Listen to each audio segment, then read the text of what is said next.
देखिए, एनडीए की सरकार है, एनडीए में हम हैं, घटक दल में हैं और कई एक बजट पेश किया जा रहा है वर्तमान फाइनेंस मिनिस्टर के ये से।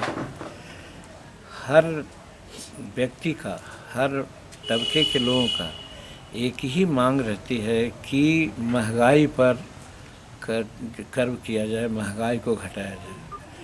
तो सबसे पहला उम्मीद तो ये किया जाना चाहिए कि वर्तमान में जो बजट पेश हो रहा है उसमें महंगाई को दूर करने के लिए या कम करने के लिए क्या प्रयास किया जाता है।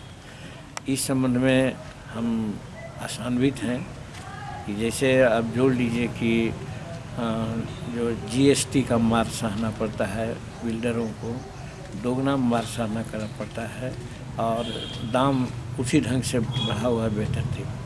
और दूसरी बात जो आती है, हिंदुस्तान में नवयुवकों की संख्या बहुत ज़्यादा है और बिहार में हिंदुस्तान से ज़्यादा जनसंख्या है युवकों का।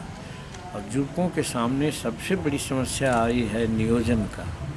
नौकरी की बात मैं नहीं कह रहा हूँ, सबको नौकरी नहीं मिल सकेगी ये मैं भी जानता हूँ, लेकिन उनका नियोजन हो, रोज़गार हो, इसके लिए अगर कोई ठोस प्रयास किया जाता है तो मैं मानता हूँ कि वो स्वागत योग्य बजट होगा।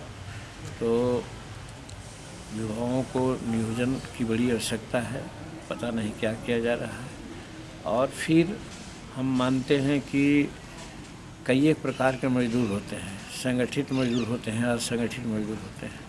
तो संगठित मजदूर हैं तो वो तो अपना हड़ताल करके चाहे ये सब करके अपना काम करवा लेता है, लेकिन असंगठित मजदूर जो गांव घर के मजदूर होता है, खेती में लगा हुआ है, आप जानवे करते हैं 76% हम आशान्वित रहते हैं खेती के ऊपर से और खेती के लाभ से। और उसमें लगे हुए लोगों को जो रोज़गार नहीं मिल पाता है या उनका इंटरेस्ट कैसे सेफ होगा, इसकी भी कोई व्यवस्था नहीं है।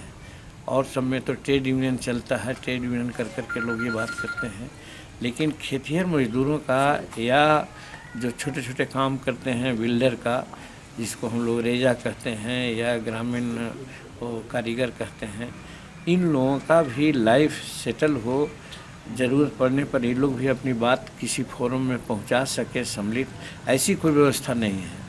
अगर इस तरह की व्यवस्था की जाती है तो मैं समझता हूं कि हिंदुस्तान के गरीबों में जो आज खेती में काम लगे हुए हैं, छोटा छोटा क्या कहते हैं उसको, कुटीर उद्योग में लगे हुए हैं, लेकिन उनका कोई संगठन नहीं है।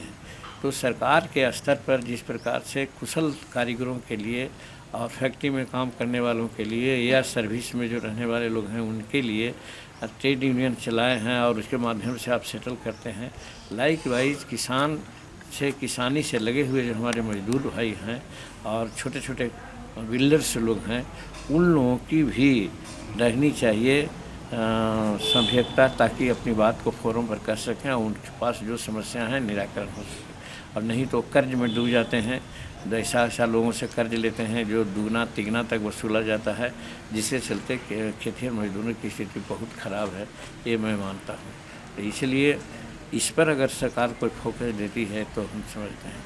और अंतिम बात हम ये कहना चाह रहे हैं, वर्तमान सरकार कोशिश कर रही है हर चीज़ों का प्राइवेटेशन, और प्राइवेटेशन जब करते हैं आप तो ठीक है, गुणवत्ता बढ़ती है, ऐसा मैं मानता हूँ कि सरकारी विद्यालय में पढ़ाई नहीं होती है लेकिन प्राइवेट विद्यालय में पढ़ाई अच्छी करते हैं। तो उस प्रकार से अगर आप करते हैं तो ठीक है, लेकिन उस विधा में जो हमको आरक्षण का लाभ मिलना चाहिए वो आरक्षण का लाभ नहीं मिल रहा है। तो हम बजट के माध्यम से ही हम आशा करेंगे कि पब्लिक क्षेत्र में लोग ले जाएं, प्राइवेटेशन करें, कोई ये नहीं है, लेकिन प्राइवेट क्षेत्रों में भी रिजर्वेशन हो ताकि सब लोगों की सहभागिता हो सके। और अंतिम बात मैं कहना चाहता हूँ कि जो बड़े बड़े फैक्ट्रियाँ हैं, बड़े बड़े उद्योगपति हैं, उनका सहारा लिया जा रहा है और हिंदुस्तान को कहा जाएगा कि हम इससे बहुत विकसित राष्ट्र हो जाएंगे।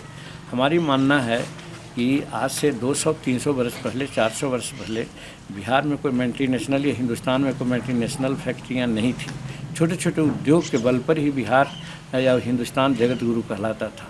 आज आवश्यकता वही है, जनसंख्या हमारी बढ़ी है, अनएम्प्लॉयमेंट की स्थिति बढ़ी है।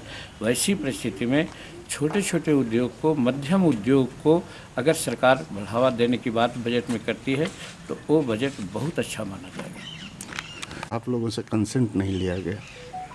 हाँ, ये एक बात है, हमारे प्रवक्ता ने कहा है, हमने भी उनको कहा था कि ये कहिए। कसक तो है, जब हम एनडीए में हैं, हम पार्टनर हैं, तो जो निर्णय लें सबके समझदारी से लें, सबके सामने लें।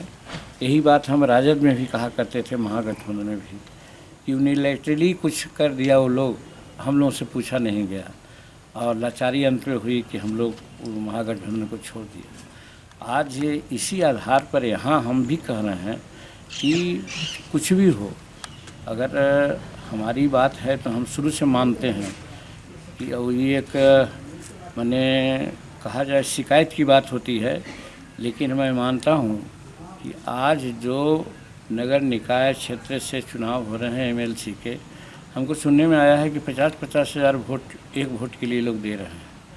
तो जीतन मांझी का हिंदुस्तानी अवाम मोर्चा सेकुलर में कोई ऐसे आदमी नहीं है कि जो वोट के लिए, जब ये जनरल एमएलए और एमपी के वोट के लिए पैसा नहीं दे सकते हैं हम लोग, जनता का प्यार से हम लोग जीतते हैं। तो उसी प्रकार से आज यहाँ पर जो पैसा 50,000 रुपये वोट, 40,000 रुपये वोट पड़ रहा है, तो उसमें हम अपने को सक्षमता मानते हैं, असक्षम मानते हैं।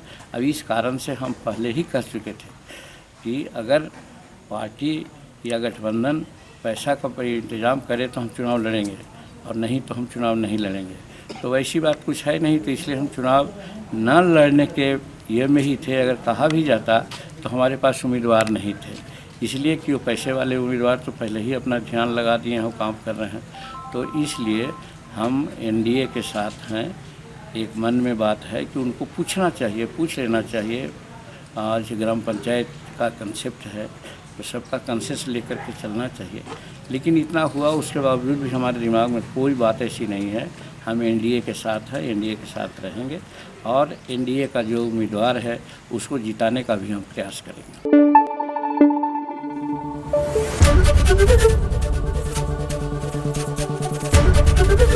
एबीपी न्यूज़ आपको रखे आगे।